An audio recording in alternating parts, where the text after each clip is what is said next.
earlier this year when I reviewed the Nissan Rogue, put it on the spreadsheet and it did not fare well. Essentially, I had one word for the Nissan Rogue, which was rental. Now we're about a half year later, I'm reviewing the Rogue again, but in this new Rock Creek trim. Definitely stay to the end to see if this is going to hit that rental status, or has this Rock Creek really elevated the Rogue past its non-off-roady counterparts in the lineup. All right, let's start with the front end styling. It has its own unique splash of glossy black here. They call this lava red, which is kind of this blood orange color that you see on these Rock Creek models. You have these triple silver accents here, which kind of goes back to the old Pathfinder and Nissan Frontiers of old, like the hard body, for example. Well, this color is Everest white. As we come to the left, you see this awesome roof rack. I think this gives this vehicle a lot of clout, and you also have that red, lava red accent up there. The wheels look pretty dang good. Loud trucks, loud trucks. You got a diesel though, you got a diesel. All right, you got the Rock Creek badge. You can see obviously right there on the side, but built into the wheel now with these Falken Wild Peak all-terrain tires, 235. We have 17-inch wheels here. A lot of tires, should give some good ride quality. We have blacked out A-pillars as well. So we come to the back. Any additional treatment? Yeah, we got all-wheel drive again with the Rock Creek Lava Red badge. Parking sensors back here. The Rock Creek red Nissan logo. I always want to bumble around under here for the lift gate, and this is a wireless lift gate because this does have the premium package on it. You can get this without the premium package, which I'll explain some of that stuff here in a little bit. All right, we do have this Rock Creek mat. It would have been nice if it extended onto the rear seats with the rubber matting. So when you fold the seats over, hey, look at this spare tire, full diameter. I'm happy about that. Let's go ahead and close that down. A little 12-volt accessory in there. And before we get on the inside, let's get under the hood, because this is, did it really lock me out? It locked me out. Ooh, a mosquito found its way in. Get out of here, mosquito. Summer is coming. It's under the hood. Diesel's got a diesel. VC turbo. This is a 3-cylinder with 201 horsepower and 225 pound-feet of torque, mated to a CVT. It's all-wheel drive standard though on this Rock Creek, and I'm seeing over 30 miles per gallon with the sort of driving I'm doing. So very fuel efficient, but we'll start driving. Ooh, that was a really nice hood slam. We'll start driving here to talk about the strengths and weaknesses of that powertrain. All right, let's get into the back seat. Gosh, it keeps locking on me. I did take my kids in here. Of course, we have all-weather tray mats, as this is the off-road variant of the Rogue. Cup holders, 2 USB-Cs in the back. We also have vents. We just have one map pocket. Don't have one on the left side, only on the right side. Headroom, pretty good, but there's no sunroof here in this. Now, you have a roof rack. That might have something to do with it. And these look like incandescent bulbs up here. They light well, they just kind of look old. All right, we also have this Rock Creek lava red stitching back here. Materials, hard touch on top, not the best. Get into the front seat. All right, a little bit softer materials up front. I do have the premium package that gives me memory seats, heated steering wheel. I like these Rock Creek seats here. They're supposed to be pretty weather resistant. Again, with that lava red stitching. The steering wheel's got that nice lava red treatment. Paddle shifters to row through fake gears. This is the 7-inch screen that's been around for eons. It works well enough. I don't have any issues fumbling around with it. It's just getting pretty old and outdated. But yeah, I am kind of a sucker for analog tachometers and speedometers. Now, this doesn't have the larger 12-inch screen you can get in the Nissan Rogue. This just has, I don't even know what this is. It looks like a 7 or 8-inch screen. It's fine. I think most people are going to be just happy with it. I like the volume knob right off the steering wheel. I like the tuning knob. I do have a 360 camera, which is standard on the Rogue Rock Creek model. Also, heated steering wheel is a part of the premium package, as well as a wireless phone charger down there. It does have wireless Apple CarPlay and Android Auto, mind you. Auto brake hold is memory, which I appreciate. Cup holders are big, and they have the springies to keep the drinks in. You have Sport, Auto, Eco, Snow, and Off-Road. I've been driving between these two modes, Auto and Sport for the most part, and I'll explain why later. All right, I don't know if I showed you the Rock Creek mats. I have it on the driver's side as well. A little glossy black there on the dash, the stitching, the lava red stitching around the armrests, the dash as well. No felt line materials in here. I think it's time to start. Oh yes, the premium package also has this important feature with auto dimming center mirror, rear view mirror. But let's start driving the Rock Creek and see if it can redeem the Nissan Rogue. Nissan's best-selling vehicle is, oh geez, that was a loud chime. Nissan's best-selling Rogue. God.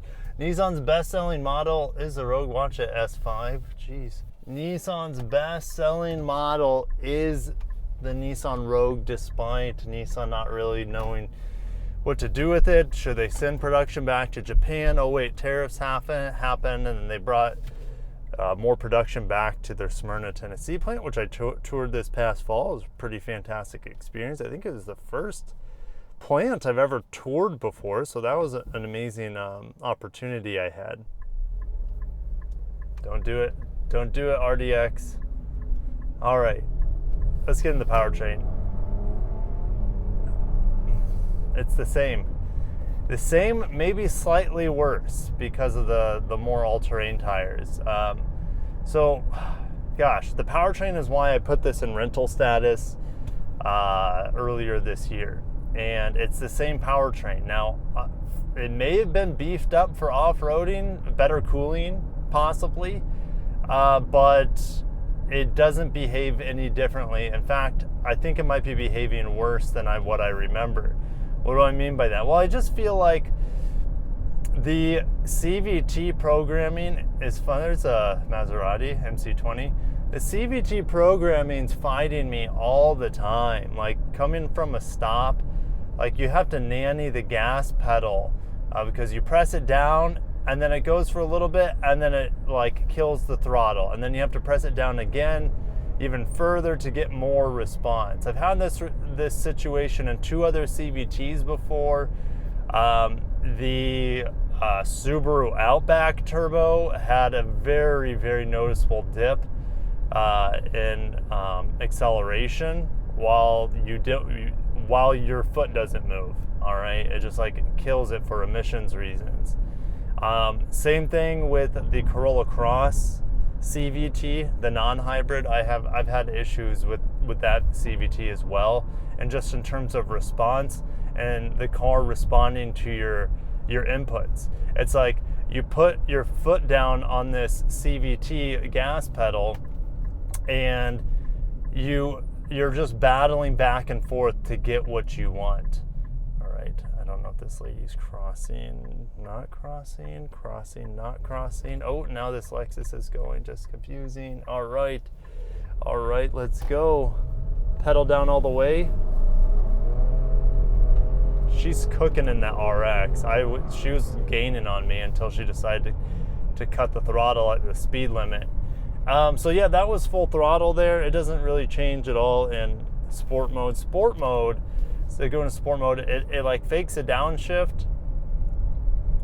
It's barely more responsive, yet you're going to get worse fuel economy because it like revs at about 2,500 RPM, 2,700 RPM at its baseline, so it's just going to chug away the fuel there.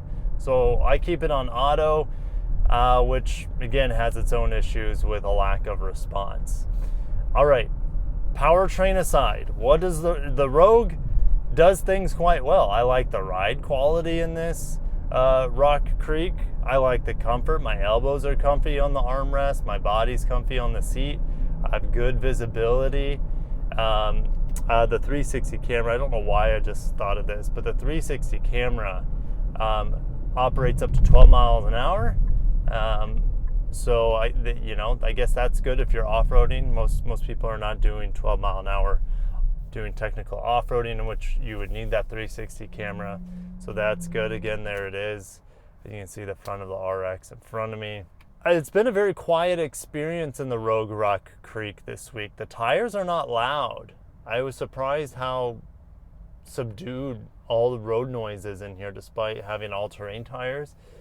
You know, you get in a lot of other manufacturers when they get to these more, you know, off-roady trims, and the tires can really make it for a louder experience.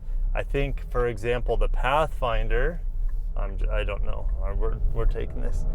The Pathfinder Rock Creek, I remember those tires being a bit loud. These tires, not the case. So that's good. Also very low wind noise. Like, it's an excellent just appliance. There's nothing about this vehicle that gets me excited. No, it does handle well. For a crossover, it does handle quite well. The brakes there's just a ton of travel in the pedal. I haven't really had any major issues with them, but the brakes are fine. There's auto brake hold in here, and the engine just died at a stop, but it's not too intrusive when it turns back on. However, on the way here, when the engine decided to fire back up, it lurched the car forward because I wasn't pressing the brakes hard enough. All right, so that's something to consider. I do like the climate control here, guys. I don't know why more manufacturers don't use knobs / dials and push button for fan control. It's great. That's one of my favorite things about the Rogue.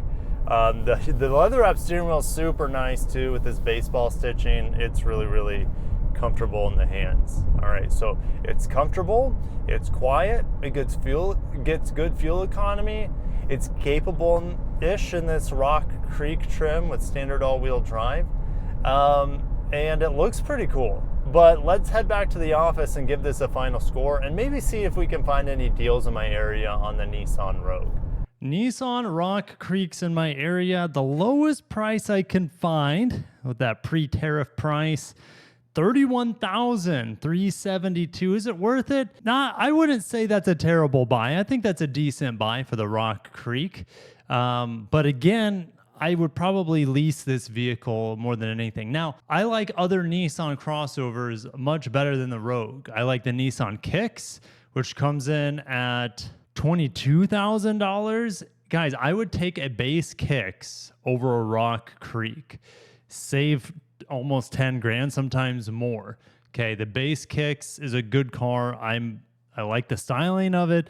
It drives really nicely, good fuel economy. The CVT and engine are more responsive than this turbo CVT in the Rogue. You know, it's not quite as fast, but it's just a better car to live with. And the Pathfinder is not going to get the fuel economy of the Rogue. I was seeing about 30, 31 miles per gallon with the Rogue. This is probably going to be closer to 20, but this is a much better vehicle than the Rogue, hands down. And the fact that you can get a base Pathfinder for about $31,000, I would pick this without blinking compared to a Rock Creek. So that gets us to the spreadsheet. Where is the Nissan Rogue Rock Creek? Good everywhere except powertrain. And the powertrain is the thing you're constantly negotiating with to get the car to move. Okay, so it's still a fire sale only, the Rogue. Oh, I put Rock Creek. There we go. Rogue Rock Creek. It is still, you know, it's not a pay me to drive. I think it's quite pleasant once you're up to speed, but every time you accelerate, for me, it's still a tough experience. It's better than the Rogue that I drove earlier, maybe. It's the same vehicle. It just looks a bit cooler. So, yep, that's where it's going to end up. Nissan, you need to get this e-power to this vehicle as soon as possible. I mean, hybrid lagger Nissan hopes third try succeeds in U.S. with e-power Rogue. Here's the Qashqai, which has a third-gen e-power over in Europe right now. And we're just waiting and waiting and waiting to figure out you know, if Nissan can come out with a solid product on the Rogue. It just right now, other than looks and other than, I guess, that off-roady appeal, the Rock Creek just doesn't do it for me. I'll see you guys in the comments. Let me know if you agree or disagree. I'd love to see your opinions on the Rogue Rock Creek. Just imagine if it just had either Toyota or Honda's hybrid, we'd be in a completely different discussion right now. but it doesn't. And it's nowhere close. It's not even, I can't even recommend it over Honda's CVT turbo, which is slightly better. And I can't even recommend it over the naturally aspirated non-hybrid RAV4 before that goes to the fully hybrid RAV4, and let alone the other competition. I like a Mazda CX-5 or CX-50 who just completely blows this out of the water, as well as Nissan's other crossovers. The Kicks is a way better tuned car. And from the powertrain perspective, the Pathfinder is a V6 and a 9-speed auto, which is so much better from a powertrain perspective. The Rogue is just kind of like the ugly, duckling in the lineup right now, which is crazy to say because it's their best-selling car, but it might be their worst car. All right. So I'll see you guys in the comments. Thank you for watching. Have a great day and peace.